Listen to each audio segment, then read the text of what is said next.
Hello everyone, welcome to INRacing Time Attack Challenge 2022. My name is Suellio. I'm a professional racing driver and coach, and also creator of the Motor Racing Checklist. Today we'll talk some tips and tricks for this week's track, Brands Hatch. Let's watch the entire lap and then we'll go corner by corner.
Alright, so first corner is very tricky.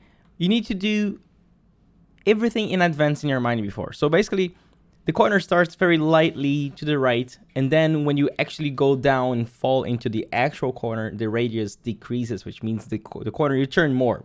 So what you need to do is look at this little green here. After the grass is over, we have the white line, and then we have this little green part here. I love looking at this because it will give you the reference for how much the car is positioned to the left and where it's pointed at. So basically, my advice is to be parallel to the white line at that moment and turning in at that moment. As you can see in this reference video, we're a little bit more towards the middle of the track, but I think it will benefit a little bit more if we were a little bit more to the left, because that sets the downhill part of the corner. So a little bit of time to be gained here by using the track a little bit more on this point. I know it's tricky. That's the thing. It's difficult because at this point the corner is already happening. So staying up there is a little bit dangerous because you can actually hit the grass. So what you want to do instead is come a little bit later, more or less here at a little bit after the one. We go a little bit off to the left, and then when the painted green concrete starts, we start turning in. Because the corner is blind, you have to look at something that is visually available for you to use as a reference. Looking at the apex will never work because you only look at the apex after you already start turning. So what you want to do, bring the car to the left, you look at the green as a reference, start turning in from there, and you will see that it's going to be much easier to have a consistent entry every lap on this corner. On the way down, get back on power, and there's a lot of grip here on the way down because of the compression. For this next corner, similar thing. You see that you cannot really see a lot of the corner because it's a blind entry. So what you want to do is brake kind of on straight line as long as the track is falling, and then right after that you start turning in. There's a lot more grip, more or less here, because then the track starts, it stops falling and you have a little bit of a camber. So there's more cornering grip mid-corner than the grip you had available under braking. Then we go for the next corner and we have something similar. Look at that. We have a little kink to the left and then an actual corner. So for this little kink here, we don't need to brake. We don't need to have an apex or whatever. So at this point, you should already be looking forward for the right curb there on the entry of the actual left-hander. So here we are really doing that. You see how he is already here on the right, and by the time we start turning in, we are set up for a good entry and a good exit. And then again, Brands Hatch is full of that. Again, we have a little kink before the actual corner, or you can just say that this is a closing radius corner. So you start turning in, the corner feels okay, it looks okay here, but then it closes more, and by the time you have this white line here where we're just about to go, this is the closest part. This is the tightest part of the corner. So basically you have to be building up more and more rotation all the way until this point. So this corner, what really matters is having vision, is really understanding that the corner is not over yet. It's a long corner, and the deeper you are on the corner, you will see that it's turning more. So it's about patience and looking forward, knowing that it is going to be slowing down a little bit more still, and then finally getting back on power a little bit later than you think, always a little bit later than you think, to get a good exit.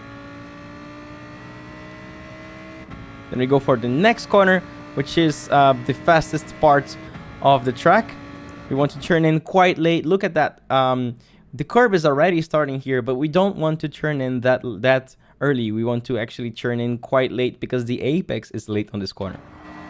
So you see the curb started on the right, but still not there. Okay, now we are touching the curb. Why is that? Because the late apex allows us to have a much better exit. And also, although this is a very fast sweeping corner, it is still closing radius towards the end of it.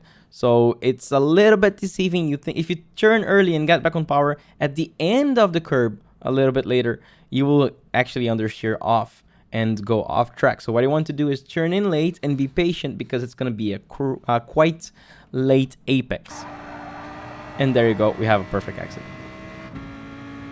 Now for this one, very important to be as close as possible to the white line on the left. And at this point, you should already be looking at the apex, because it's a very fast and short corner that sets up a very good exit, and you can gain or lose a lot of time. This is a very important corner here. When you get back on power, you see there's a dirt there. It's kind of scary, but what you want to do is get back on power quite early here, so you can really run all the way to the outside, and you want to be as close as possible to the dirt. This one is a tricky one. So, and once more, we have a little kink to the right before the actual corner. And as always, whenever you have that, we need to actually focus on the corner, not on the kink. The kink is easy, the kink is deceiving. It puts you on the wrong line. So what you want to do instead is have the car as close as possible to the left here. When the track actually changes color a little bit, it's a little bit dark, and then we get to the older patch here where it's a little bit clearer. So basically what you want to do is you want to turn in at this change of color, and you want to be as close as possible to the white line here on the left. And then get back on power, all good. And then for the left-hander here, this corner actually has a lot of grip because it does have lots of camber to the left. So you can actually turn in and already get back on power and really trust that the car is going to do the corner here.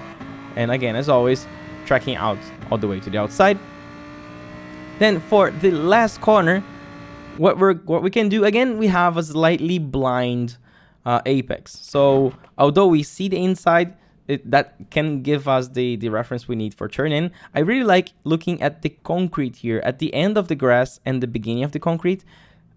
Time your turning point more or less to where the car is at this point. It really gives you a good reference and a good precision. Turning points are crucial for precision. If you turning always at the same spot and having your car always as close as possible to the outside, the car is always going to behave the same way, and that is perfect. And there you go. We turn in and we actually apex a little bit later when the curb is a little bit thinner, and get back on power and let the car track out a little bit. And there you go. That was Brands Hatch. I hope you enjoyed this tutorial, and I will see you next week. Bye bye.